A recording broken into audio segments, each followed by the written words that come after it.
Then what is Camp David, where the three leaders are gathering on Friday? Well, it's long been the country's retreat of U.S. presidents, as well as an ideal place for landmark summits and discussions. Our Choi Min-jung has this report. Camp David holds a special meaning in international diplomacy. For more than 80 years, the residence has been used to host summits and intimate diplomatic negotiations.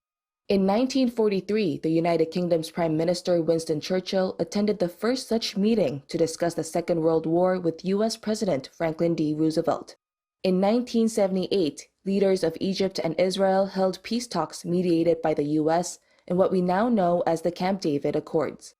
In 2008, former President Lee Myung-bak became the first South Korean president to visit Camp David, the U.S. presidential country retreat, at the invitation of then-U.S. leader George Bush.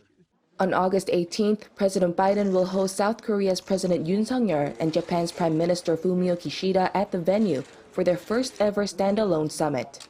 Biden has visited the retreat dozens of times since taking office, but had never invited a foreign leader. U.S. National Security Council spokesman John Kirby said last week that Camp David has been a historic setting for summits and for foreign policy conversations, and added that Biden is looking forward to hosting a discussion of historic proportions.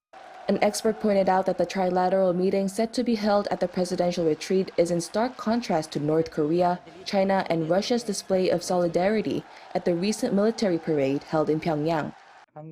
It shows South Korea, the US, and Japan do not only pursue military alliances, but also solidarity that pursues universal human values like freedom, peace, human rights, prosperity, and the rule of law.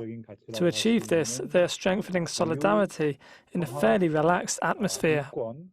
All eyes are now on whether Friday's gathering at Camp David will mark a new era in Seoul, Washington, and Tokyo's trilateral cooperation. Choi Min-jung, Arirang News.